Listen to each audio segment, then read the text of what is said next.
इधर Kim Jong Un की बहन ने अमेरिका के राष्ट्रपति जो बाइडेन को अपनी हद में रहने की चेतावनी दी। आरोप है कि उत्तर कोरिया के मिसाइल टेस्ट के बाद यूएन में इमरजेंसी बैठक बुलाई गई, जिसके जवाब में किम यो जोंग ने दावा किया कि अगर उत्तर कोरिया का सब्र जवाब दे गया तो इसकी कीमत बाइडेन समेत पूरे अमेरिका को चुकानी पड़ सकती है। साथ ही उन्होंने अमेरिका को चेतावनी देते हुए अपने देश की सुरक्षा को और पुख्ता करने की नसीहत भी दी।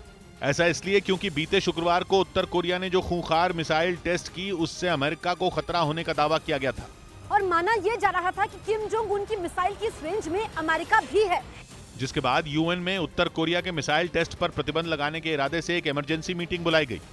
अमेरिका का दावा है कि उसके इस प्रस्ताव को 14 देशों ने समर्थन भी दिया। हालांकि किम यो जोंग ने इसे अमेरिका की चाल बताया और आरोप लगाया कि अमेरिका के रुतबे की वजह से यूएन भी एक तरफा फैसले लेने के लिए मजबूर है। इसके लिए उन्होंने पड़ोसी देश दक्षिण कोरिया में जारी अमेरिकी सेना की ड्रिल का हवाला भी दिया। साथ ही यह आरोप लगाया कि अमेरिका जानबूझकर उत्तर कोरिया से उसकी आत्मरक्षा का अधिकार छीनने पर तुला है ताकि वो उसे अपने कब्जे में ले सके।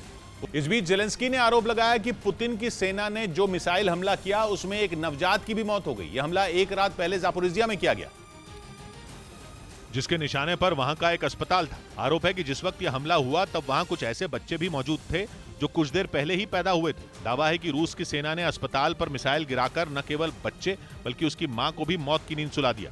जापोरिजिया में रूस का हमला इतना जोरदार था कि अस्पताल की बिल्डिंग मलबे में बदल गई और वहां भर्ती कई मरीज उसमें दबे नजर आए। रूस के इस मिसाइल हमले के बाद जेलेंस्की ने पुतिन पर आतंक फैलाने का आरोप लगाया। उन्होंने दावा किया कि हार से बौखलाया रूस अब यूक्रेन के लोगों पर कहर बरपाने से भी खौफ नहीं खा रहा। जेलेंस्की ने आरोप लगाया कि रूस के इस हमले में बच्चों, महिलाओं और कुछ डॉक्टरों को भी अपनी जान गंवानी पड़ी।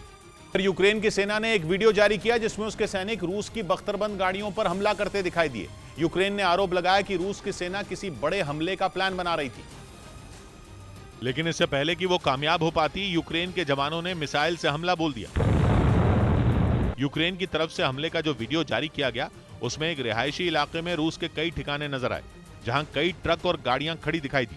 जैसे ही टारगेट सेट हुआ, यूक्रेन के सैनिकों ने रूस के ठिकानों पर मिसाइल से हमला कर दिया, जिससे वहां जोरदार धमाका हुआ, जिसमें रूस की सेना की कई गाड़ियां और ट्रक पूरी तरह से तबाह होते नजर आए। यह हमला इतना जोरदार था कि वहां काफी देर तक आग के साथ काले धुएं का गुबार भी उठता दिखाई दिया, जिसने देखते ही देखते पूरे इलाके को ढक लिया। यूक्रेन ने दावा किया कि इस हमले में रूस को भारी नुकसान उठाना पड़ा। इधर पोलैंड में गिरी मिसाइल के मामले की जांच में वहां की सरकार ने यूक्रेन के शामिल होने पर रोक लगा दी, जिसके लिए पोलैंड ने वहां के कानून का हवाला दिया और बताया कि जांच में यूक्रेन की मौजूदगी पोलैंड के कानून के खिलाफ है। पिछले हफ्ते यूक्रेन पर मिसाइलों की बौछार के दौरान एक मिसाइल पोलैंड में गिर गई थी, जिसके बाद इसकी जांच शुरू की गई। आरोप है कि रूस पर हुए हमले से बचाव के दौरान यूक्रेन की मिसाइल पोलैंड में गिरी थी। हालांकि जेलेंस्की कई बार इसे खारिज कर चुके हैं। उधर खबर है कि रूस की सरकारी गैस कंपनी गैसप्रॉम को पोलैंड की अदालत से मिली राहत के खिलाफ वहां की सरकार अपील करेगी। एक दिन पहले कोर्ट ने नॉर्ड स्ट्रीम 2 पाइपलाइन बनाने की वजह से कंपनी पर लगे जुर्माने को रद्द कर दिया था और रूसी गैस कंपनी गैसप्रॉम पर आए इसी फैसले को पोलैंड की सरकार चुनौती देगी। गैसप्रॉम पर बिना इजाजत नॉर्ड स्ट्रीम 2 पाइपलाइन बनाने का आरोप है। इसी वजह से उस पर $633 करोड़ यानी भारतीय रुपयों में करीब 50,000 करोड़ का जुर्माना लगाया गया था।